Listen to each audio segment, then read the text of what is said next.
Did you know that a resin 3D printer has roughly 400 times better resolution than a filament 3D printer?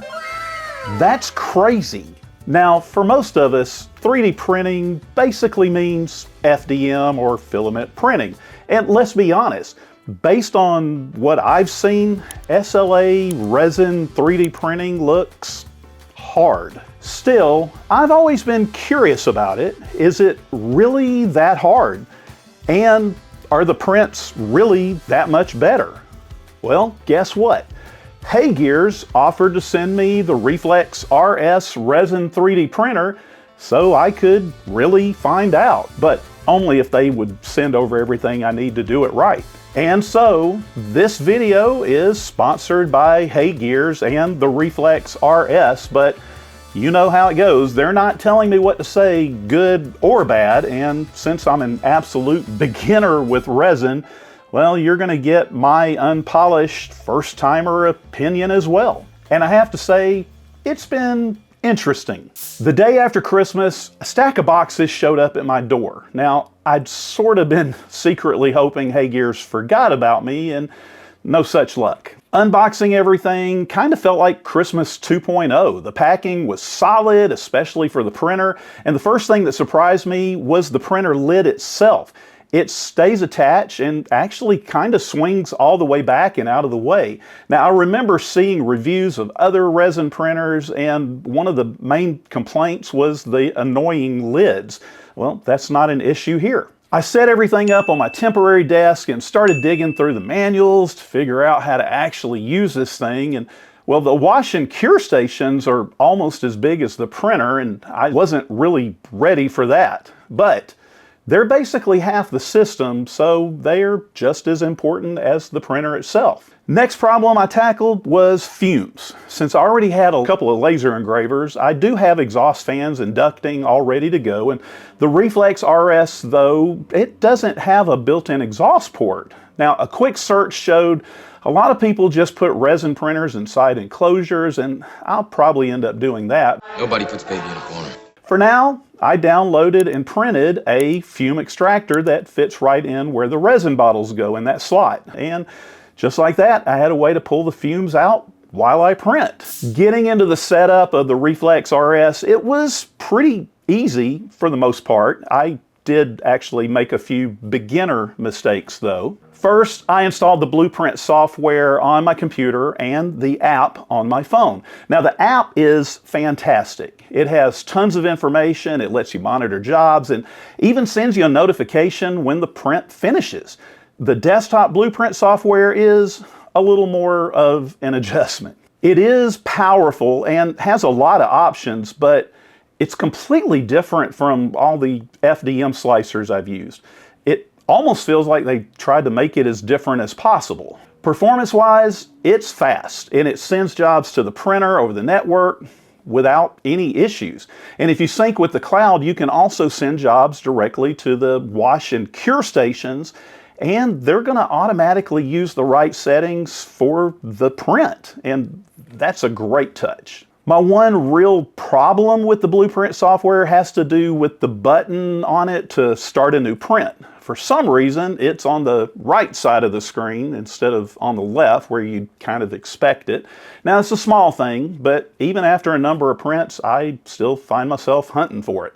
Next, I walked through the setup prompts on the Reflex RS until it got to the point where I needed to put a resin bottle into the slot in the back. Now, I like to think I'm a reasonably smart guy, but I've never owned a resin printer. Trust my process. HeyGears did send me 6 different bottles of resin to try, so I kind of figured I'd start with the smallest bottle.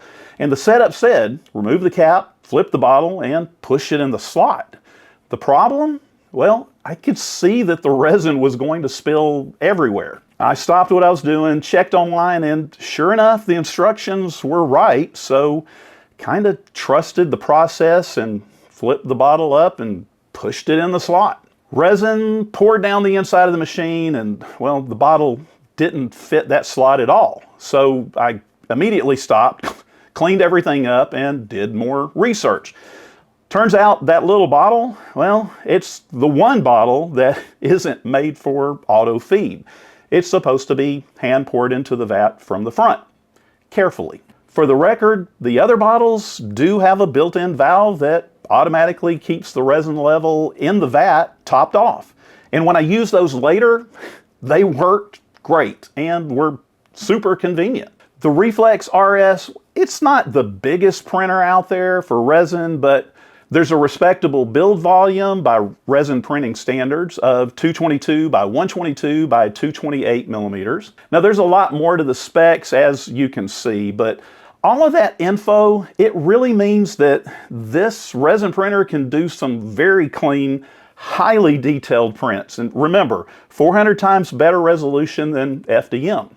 I think it's time we test that out. For my first print, I jumped onto STLFlix and grabbed a resin print model from their Nightblade drop. And since this was my first resin print ever, I decided to use the smaller version and just left all the settings at default. After about 4 hours, I had my first Resin Mini. Yay, he's a lot smaller than I expected, but he does look great. For that print, I used the PAS10 Ultra Print molding resin, and that's the one I accidentally tried to auto feed earlier. It was an accident! I'm an accident-er! It's basically their standard general purpose resin, and it ended up being a perfect starting point. And even though that print went great, I really wanted to try out a different resin, and that's when I made beginner mistake number 2. Remember that funnel I told you to get? Well, at this point, I didn't have one. And that big pour spout on the vat, well, it looks like it should make pouring easy. It doesn't. It's a trap! I got my wife to help me, and we tried pouring the resin back into the bottle, and, well, if I'd been filming, I'm sure it would have been comedy gold. At the time, it wasn't that funny. The PAF10, it's a more durable and slightly flexible resin, and it's great for minis or things that get handled a lot. PAP10 is stiffer and apparently tuned for detail, so edges and tiny features are supposed to come out extra sharp.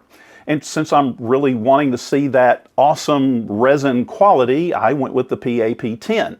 And yeah, for this print, I may have gone a little crazy. Now, I know you don't have to use prints specifically made for resin printing, so I went out and found some really different things.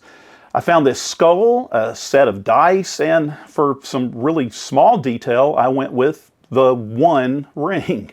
There's still room on the plate, so I also decided to throw in the large version of that Nightblade figure I printed earlier, just for comparison. 8.5 hours later, I had my prints. Then, after about an hour or so of washing, support removal, drying, and curing, I was done.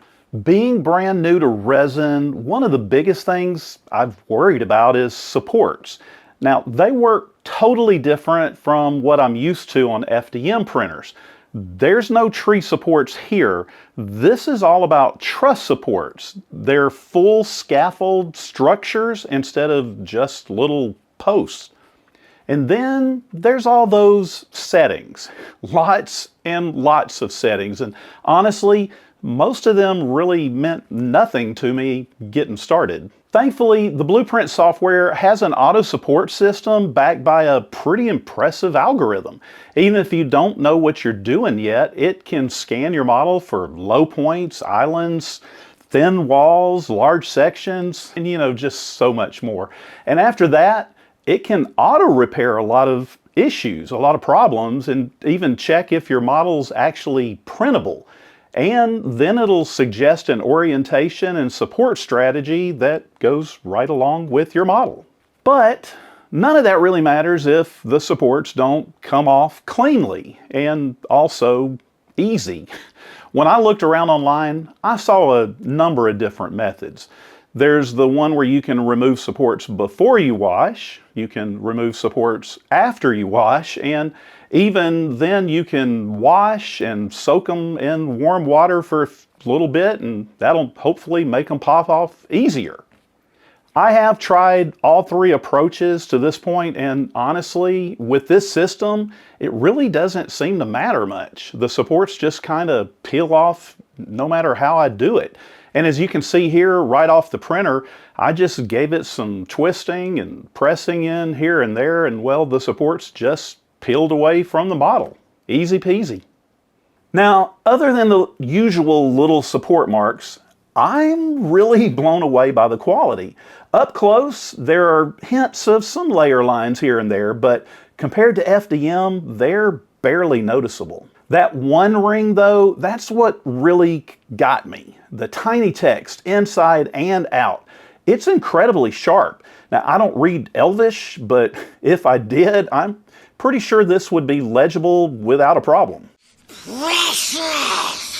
Comparing the small and large Nightblade models, well, the bigger one obviously has more detail. Some of that's just size, but it also feels like the small one with the PAS-10, the edges are a little rounded and just not quite as sharp, while the PAP-10 on the big one, everything there just looks crisp and sharp, especially in the armor and the textures. I also printed this Moon City model I found with a base, and I wanted to see how it handles tons of tiny little details like the little houses and the towers on the inside.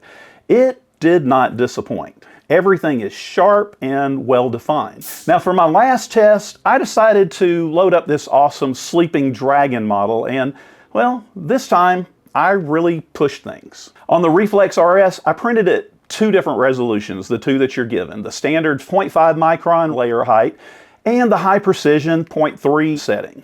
Then I printed the same model on my best FDM printer, the H2D. I printed it 0.2 millimeter and 0.08 millimeter layer heights for comparison. Is SLA 400 times sharper? Starting with the FDM at 0.2 millimeter, the Dragon looks okay. There's clean, decent edges, but obvious layer lines. Now the 0.08 millimeter, well, that is so much nicer, and honestly, I think it's one of the best filament prints I've ever gotten. Then on the Reflex RS, the 0.5 micron Resin Dragon is just clean. And the 0.3 micron high precision version gets better. Kind of looks like something that came out of a mold instead of a 3D printer. And when you line up all four models next to each other, the FDM prints suddenly don't look all that great. And that's really the main argument for resin printing: surface quality and detail. But there is another side to this. Looking at them all zoomed in with a camera, yeah, the differences are huge. But when you zoom out or go to arm's length or even on a shelf, well, I think the differences aren't really that noticeable. I'd even say, for the most part, they look pretty similar, especially the high quality FDM. Before wrapping up the test, I also looked at print time and estimated material cost.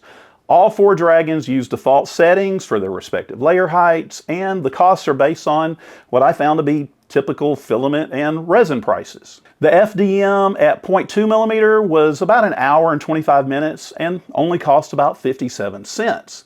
At 0.08 millimeters, it was obviously 4 hours and about a minute, and the cost went up to about 61 cents, and I think that's due to the denser print. The same size print on the Reflex RS at 0.5 microns printed at about 7 hours and 25 minutes. And at 0.3 high precision, well, it came in at 12 hours and 34 minutes. Yeah, the resin printer is a lot slower, but that makes sense given the much smaller resolution, especially over filament. The surprise here, though, was the cost. Both Resin Dragons only used about 38 grams of resin, but they ended up costing about $2.24. And that's roughly 4 times the cost of filament printing. Don't forget though, for that price, you're getting a really massive quality upgrade. But is it worth the price difference? Or the time and effort? Wow, this video turned into a whole lot more than I expected. And I'm not really surprised, considering I started with basically zero resin knowledge, and I wanted to share that with you. From what I've seen about resin printing over the years, I was kind of expecting a bad experience. But the whole Reflex RS system and everything that goes with it, it's kind of plug and play. And I really think that made the whole experience much smoother than it would be otherwise. Well, after I made those mistakes that I hope are going to help you to not make the same ones. Learn from my mistakes. Now, don't get me wrong, I'm not switching from FDM for most of my prints. But now that I've seen what resin can do, and especially when I see ABS-like resins and higher detail materials, well, I can see a place for it in customer projects and maybe even special builds. Not to mention making some really awesome miniatures and other prints, especially when they get painted. Yeah, now I think I may have to get into painting. I'm obviously coming at this as a beginner, and if you'd like to see more about all of that, I'll put it in another video. Just let me know in the comments. And what do you think? Is the jump in quality from FDM to SLA enough to get you to try resin? Or do the extra costs, fumes, and cleanup make it a hard no? Please drop your thoughts below and let us all know where you stand. Regardless, I think you should at least take a look at the HeyGears Reflex RS and all the system that goes with it. Thanks again to them for sponsoring this video. Coming from a complete beginner, I think they made it way easier than I ever expected. Please subscribe and check out my other videos. And whatever you do, keep 3D printing in filament or resin and keep having fun as you continue to learn, create, and amaze.